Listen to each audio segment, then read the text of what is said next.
I appreciate Chris Carter's takes. Obviously, he played the game. Obviously, he knows what he's talking about. But he's being far too deferential to Justin Jefferson. I love Jefferson.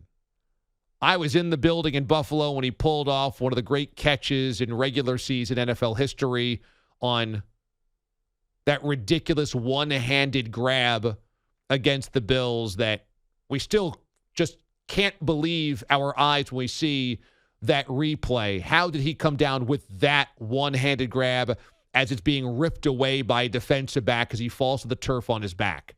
It's an extraordinary play, and he's an extraordinary player. But he's got 3 years in. He ain't a Hall of Famer yet. He's got 3 years in. He's got another 7 to 9 years to go of this before he gets to Canton. And both Randy Moss and Chris Carter are there. So while Jefferson's first 3 years have been fantastic, while I love Justin Jefferson, he's number 3 on this list until further notice. Now, if Chris Carter wants to make the argument, Jefferson's just got a greater skill set than me, more talented than me, I'll listen to that argument. No doubt. Chris Carter's footwork was impeccable, but he had to work his ass off on that. His hands were incredible. He worked his ass off on that. But he didn't have traditional great speed.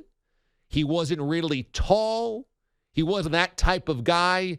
Long reach, great wingspan that you talk about with Moss, you talk about the Jefferson. So that's fair. That's fair.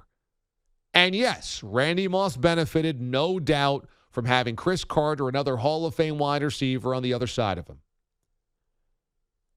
But you ain't never seen anything like Randy Moss's first 3 years in the league. And as great as Justin Jefferson is, you ain't never seen anything like Randy Moss's first 3 years. Jefferson's been awesome. He really has. Rookie season, 88 catches, 1,400 yards, 7 touchdowns.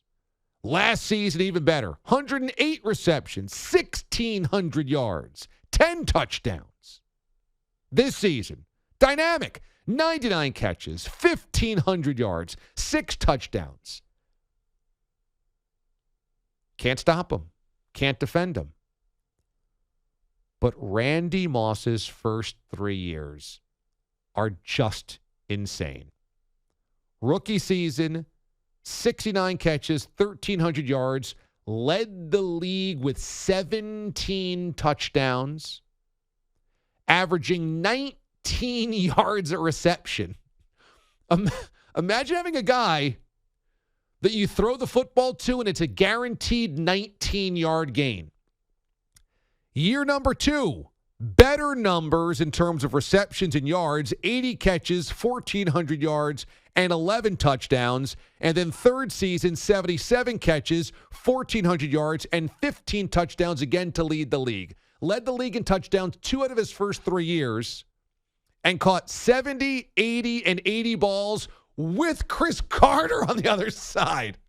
So Chris Carter got a lot of passes thrown to him. Moss was unstoppable. Totally unstoppable.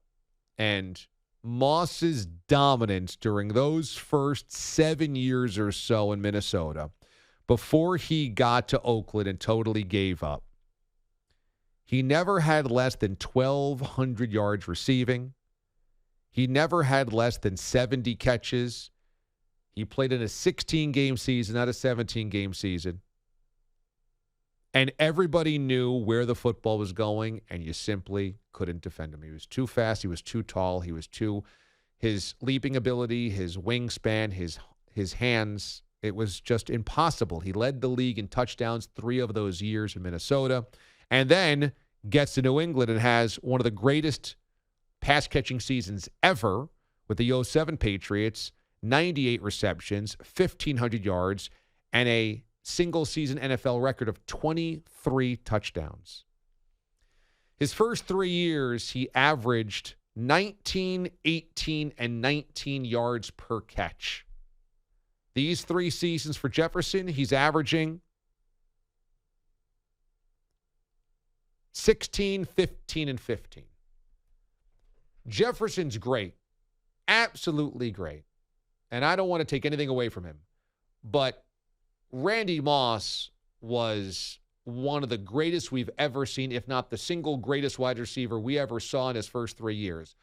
Rice's resume is greater. Rice was the greater wide receiver in terms of longevity, productivity, consistency, health, etc. There were no ups and downs for Jerry Rice, only ups. There were no Oakland years for Jerry Rice. But in terms of weapon, wide receiving weapon, it's not fair to put Moss against anybody else because that just diminishes the other guy. Jefferson's great. Chris Carter has got to know better. Randy Moss is number one on that list of greatest Vikings wide receivers ever. And it's not a fair fight.